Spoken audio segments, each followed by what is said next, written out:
I'm Clara, 32, a stay-at-home mom.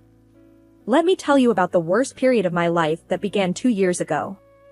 It was a time when my world, already rocked by a tragedy, got hit by a betrayal so deep it almost broke me. Life back then was simple, revolving around my 4-year-old, Jamie, and my husband, Mark. Mark was always neck-deep in work, managing stuff for a company with branches everywhere. But the real anchors of my life were my in-laws, Sarah and John. They weren't just in-laws, they replaced my parents. It was during this period, my own folks died in a nasty car crash. It was a gut punch, the kind that leaves you gasping for air and struggling to stand. I was a mess, a complete wreck. That's when Sarah and John stepped in. They weren't just in-laws, they became my lifeline. "Clara, we're here for you, always," John had said, his voice steady but his eyes wet. He was a tough guy, but he had a heart of gold. Sarah was softer, always had a hug ready. "You're our daughter now, more than ever," she'd whisper as she held me while I sobbed. They helped with Jamie, took care of the house, basically kept me from falling apart. But just when I thought I'd hit rock bottom, life decided to throw me another curveball. It was Lisa, a family friend, who broke the news to me. She's blunt, always has been. "Clara, listen, I hate to be the one to say this, but there's talk about Mark.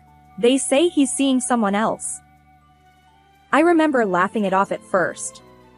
"That's bullshit, Lisa. Mark wouldn't, he just wouldn't." But deep down, a part of me knew. When Mark came home that night, I confronted him straight up. "So, what's this crap I'm hearing about you screwing around, Mark?" He didn't even have the guts to look me in the eye. "Clara, it's not what you think," he mumbled, but I knew better. I felt like I was getting sucker punched all over again. First, my parents, now this? It was like some sick joke. That's where my story starts. In the middle of a life that felt like it was crumbling around me. 2 years ago, I lost my parents and then had my heart ripped out by the man I thought I knew. Welcome to my mess. I remember sitting at the kitchen table, a cold cup of coffee in front of me, when Mark walked in. His face was a picture of guilt, but I was past caring. "So, you're a cheat now, Mark? Is that it?" I spat the words out, not caring about the venom in them. Mark flinched, but he deserved it. "Clara, it's not that simple," he said, trying to sound reasonable, but to me, he just sounded pathetic. "Not simple? You screw around while I'm crying over my dead parents, and you say it's not simple?" My voice was shaking with rage. He sighed, running his hands through his hair. "I was stressed, Clara. I made a mistake. It didn't mean anything." I laughed, but it was bitter and hollow. "Didn't mean anything? You shattered our family, Mark, and you say it didn't mean anything?" He tried to reach out to me, but I jerked away. "Don't. Just don't. How long, Mark? How long have you been lying to me?" He hesitated, and that was all the answer I needed. "It started a few months ago. Clara, I'm sorry. I really am." The word sorry stung. "Sorry doesn't cut it, Mark. You've broken us." I couldn't stay in the same room as him. I walked out, leaving him standing there, looking like a man who knew he'd screwed up beyond repair. Later, I went over to Sarah and John's place. I needed someone to talk to, and they were the closest thing to parents I had. Breaking the news to them was one of the hardest things I'd ever done. I sat them down in their cozy living room, the place where I'd spent countless happy hours. "Sarah, John, I have to tell you something about Mark." Their expressions changed from warmth to concern. "What is it, dear?" Sarah asked, her voice filled with worry. "It's Mark, he's been having an affair." Saying the words out loud made them real, and it hurt like hell. John's face turned to stone, his hands balled into fists. "That blackguard," he growled. "After everything we've been through, he does this to you." Sarah was crying, her hands trembling. "Oh, Clara, how could he? We thought he was better than this." I couldn't hold back my tears. I don't know what to do. I feel so lost. John stood up, pacing the room. I'll talk to him. I'll make sure he knows what a colossal mistake he's made. If he does something like that again, I will disinherit him. But I wasn't sure there was anything to be said or done. The trust was broken, and I didn't know if it could ever be mended. The days after finding out about Mark's affair were a mess of emotions. I was angry, hurt, and felt betrayed. But in the middle of that storm, Mark was desperate, almost pathetic, begging for another chance. One evening, he cornered me in the living room, his face worn out with guilt and fear. Clara, please, I'm begging you. I know I messed up, big time. But I can't lose you and Jamie over this. I looked at him, feeling a mix of anger and pity. You should have thought about that before jumping into bed with someone else, Mark. He winced, as if my words were physical blows. I know. It was a stupid mistake. I never meant to hurt you. Mistake? I scoffed. You called destroying our family a mistake? He ran a hand through his hair, a nervous habit he had. I'm not trying to make excuses. I want to make things right. Please, Clara.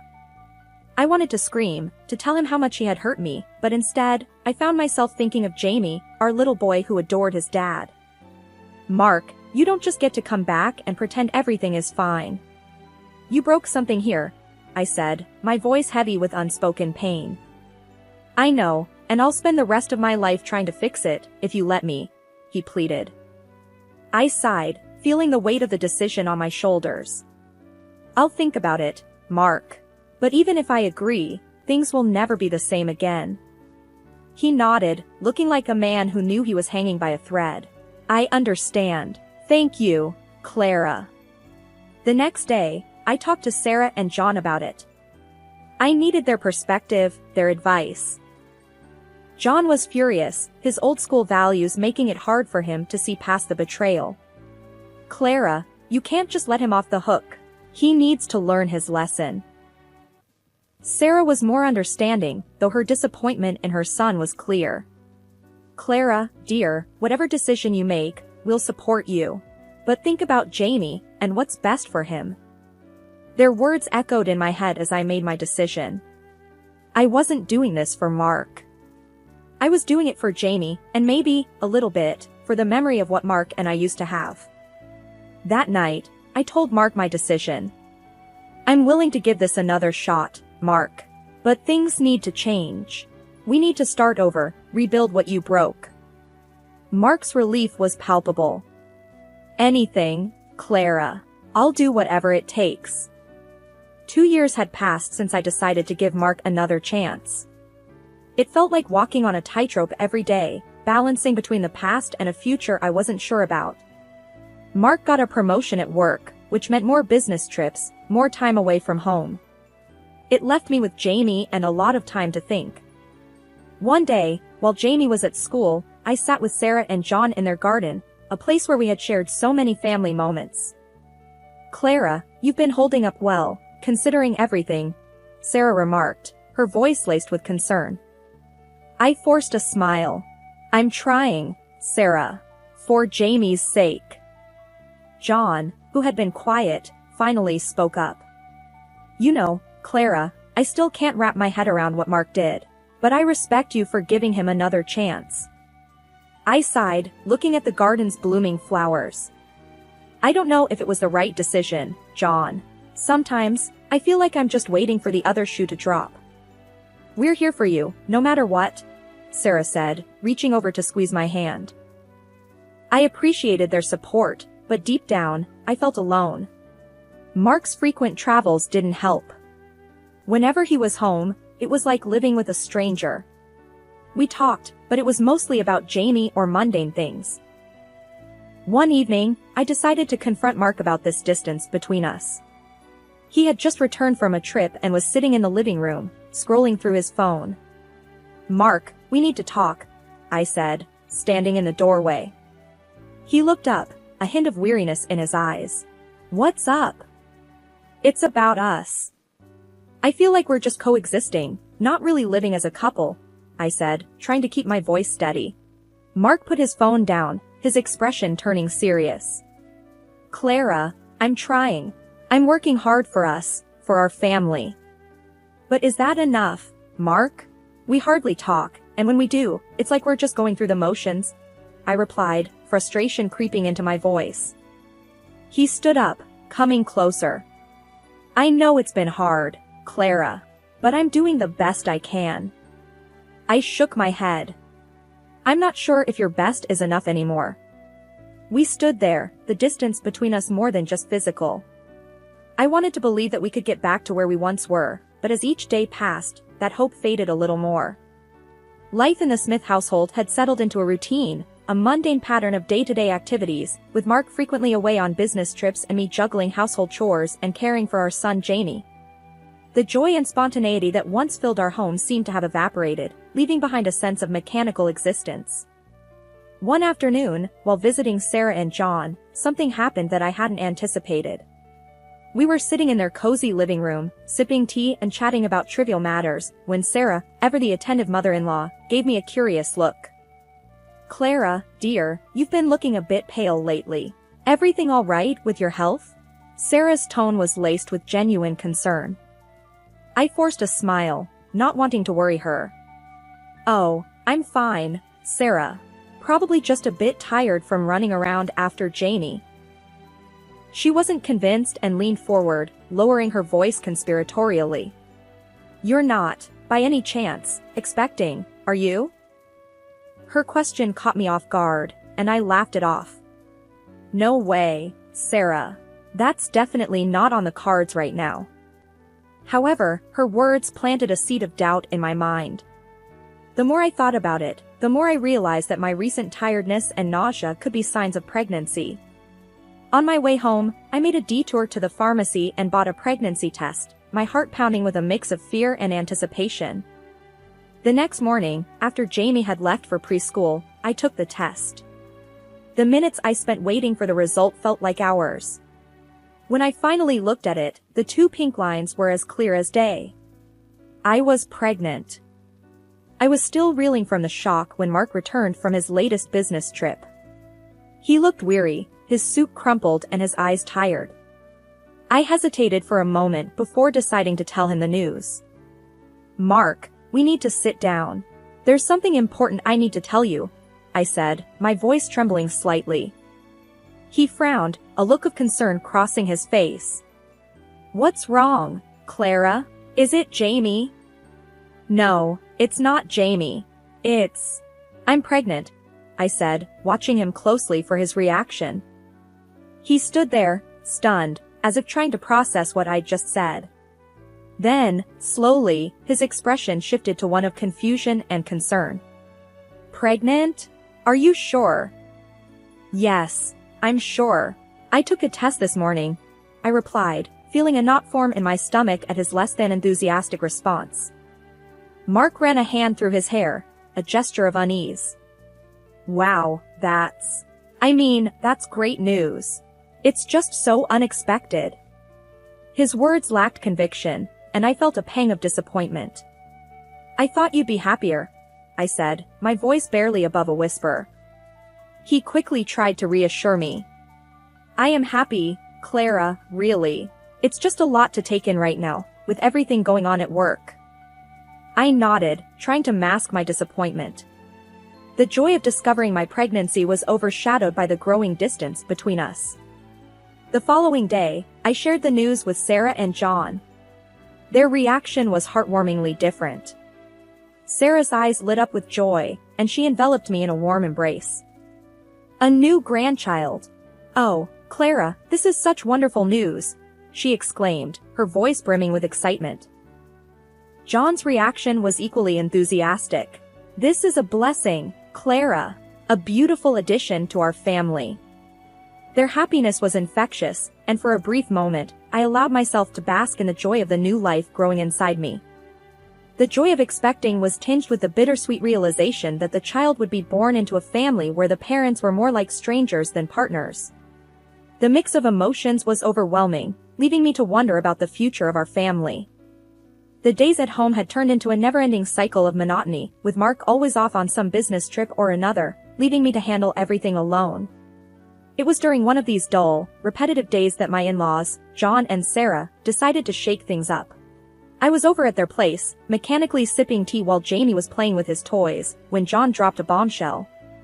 "Clara, you're going to Hawaii. It's all sorted," he announced, like he was talking about a trip to the local grocery store. I nearly spat out my tea. Hawaii? Now? But Mark, he doesn't even know. John's response was blunt and to the point. "Forget about Mark. He's got his own stuff. This is about you and Jamie getting some much-needed fun." Sarah nodded in agreement, her expression serious. "You've been cooped up in that house for too long, Clara. A change of scenery will do you good." I tried to argue, to reason, but they weren't having any of it. I couldn't even reach Mark to tell him about the trip. Calls went straight to voicemail, and my texts disappeared into the void, unacknowledged, unread. So, there we were, Jamie and me, heading off to Hawaii on a whim, thanks to my in-laws, with Mark completely in the dark. The whole thing felt like a crazy dream. Landing in Hawaii felt surreal.